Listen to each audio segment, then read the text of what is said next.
Now I'll invite Mr. Muraya. We heard from him yesterday and we'll hear from him again as he represents SOED. So, well, help me invite Mr. Muraya.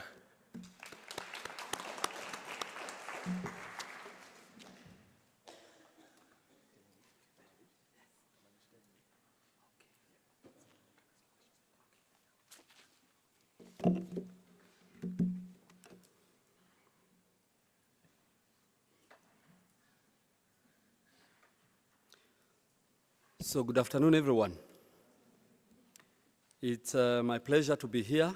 I'm glad and grateful to see you once more. I am here today to tackle the topic related to poverty eradication and economic empowerment as means of promoting national security. And therefore, in short, I'm looking at the intersection between poverty and national security, and also, if you like, where the empowerment or economic empowerment comes in. But the question at the back of my mind as I stand before you here is, what is poverty? What is poverty and what is national security? Those appear to be the two most critical variables for me this afternoon. Can we say we are poor simply if we do not have the money? Can we say we are poor? Are we poor simply because we don't have the money? Is someone just poor simply because they do not have the economic resources? I don't know. The issue of poverty and who is poor and what is poverty is one that is a bit complex and probably requires quite a bit of research and localization, because the definition of poverty that we get mainly from the Bretton Woods institutions, IMF, World Bank, and so on and so forth, sometimes I doubt whether they really suit our description of poverty here in Africa. And we could say that that definition has been well domesticated to refer to our situation. But nonetheless, what we have so far of the definition of poverty is the lack or the want, is the condition of being deficient, is living without, is what people call surviving oftentimes. And it tends to refer to the lack of economic power or financial power. Whether that is true or not is debatable. But at the moment, we want to look at the connection between that particular lack, that deficiency, the poverty, the condition of not having enough to live with, you know, the condition of being unable to afford a decent, a dignified life and lifestyle, you know, and how that impacts on national security. And therefore, the other thing that I would also want to demystify is what is poverty, what is national security. And national security has oftentimes been compared or contrasted with human security. And for those of you who have a background in either international relations, peace and conflict studies, or something to do with governance and security, you may understand that the issue of human security is one that is gaining traction, especially in the recent past. However, the definition of national security that would best suit the kind of discussion that we are to have this afternoon is the one that describes national security as the condition where our welfare and well-being as a nation, as well as a people, is permanently protected and continuously enhanced. We can talk about the condition of ensuring that the nation state is secure, but in this regard, I would want to refer much more to the condition where us as a people, as the citizens of the nation state of Kenya, our welfare and our well-being is permanently protected and continuously enhanced. There are several types of poverty that I want to mention very, very briefly. There is the generational poverty, there is the situational poverty, there is the absolute poverty, and there is the relative poverty. And some schools of thought also add urban and rural poverty. It's good that we understand the difference between those kinds of poverty. And the situational poverty is transitory. It is one that is not permanent and appears to have come up as a result of conditions that are not permanent, like when people lose what they have as a result of an earthquake or a volcanic eruption or something like that. But in some cases, I also tend to refer to the poverty that sometimes is associated with young people.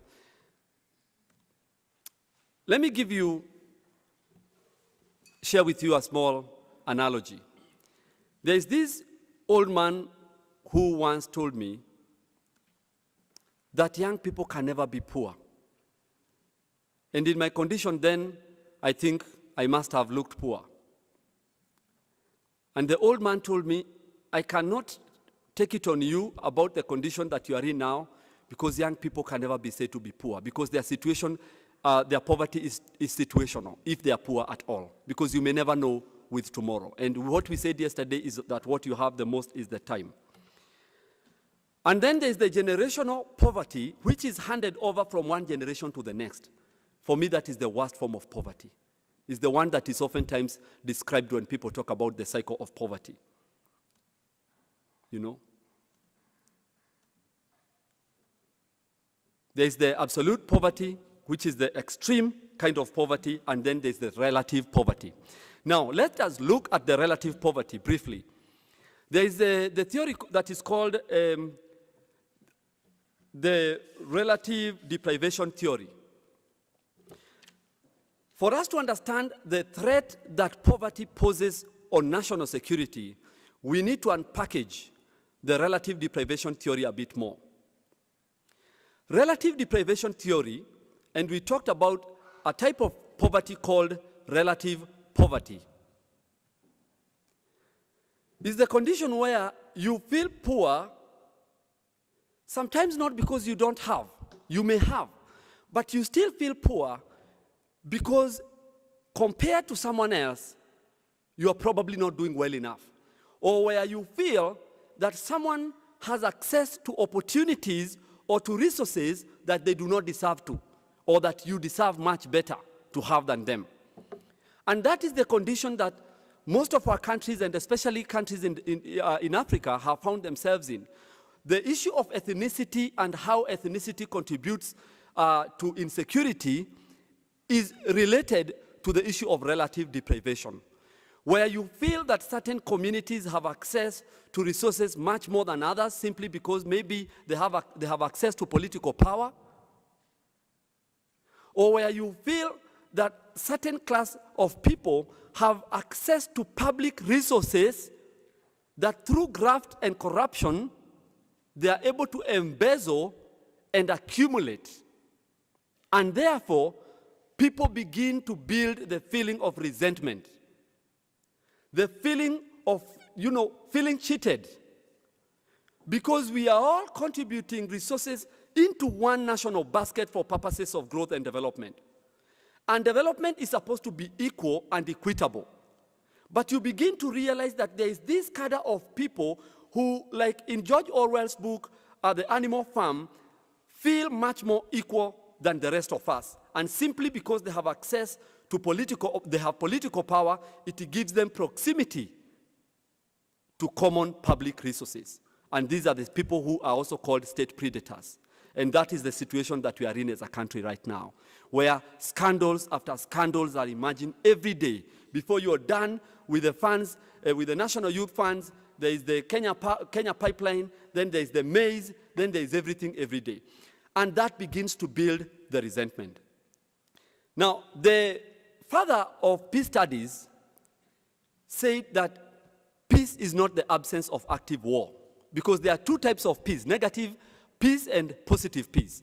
When you talk about negative peace, it is the condition where we could all be looking nice and good, but there is a lot of pressure building underneath. poverty is a form of social injustice. It is a form of social injustice because oftentimes poverty does not come because we do not have the skills and we do not have education. And I'm alluding to this knowing too well that the earlier presenter from UNESCO alluded to this particular issue of having education and skills. But then it is not always that when we have education and skills, we will be able to emancipate ourselves from poverty. So when poverty is structural, ingrained in the system of governance, such that you are poor not because you do not have the skills, not because you do not work hard, but you are poor because you're a woman, for instance. You are poor because you're a youth, for instance. You are poor because you come from a marginalized community that is an outlier. You are poor because you do not have the political power. Then that becomes a form of structural violence. And therefore, when we ask, how does poverty impact on national security? I find that very interesting for scholarly purposes, because it's like asking, how does violence, structural violence, in the form of poverty, impact on national security? That's already conflict. Are we together? So the issue is that there is a very strong intersection, correlation between poverty and national security. People who are poor are not just poor. They are also angry. Oftentimes they feel hopeless. And they don't feel that they have much to lose. They are also hungry. And that's why whenever there's political tension or build-up of tension, the spots where conflicts emerges are usually in low-income settlements. That's where you will always hear the flare-up. That's where it all begins. The poverty is a tinderbox that will always light up any situation and drive everyone into conflict. Then, as I wind up, the threats to national security can either be internal or external.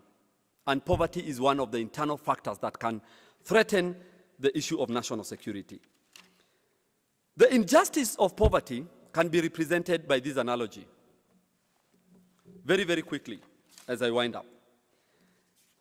That the 3 richest people in the world, they have accumulated assets. The 3 leading multi-billionaires in the world, their wealth and assets exceeds by far the GDP of 48 least developed countries. 3 people, the richest people in the world, 3 of them, their wealth far exceeds the GDP of 48 least developed countries. And they say that the 225 richest people in the world, their wealth and resources far exceed the annual income of 47% of the world population. And so there is an issue, not just of equality, but an issue of equity. I want to end it there.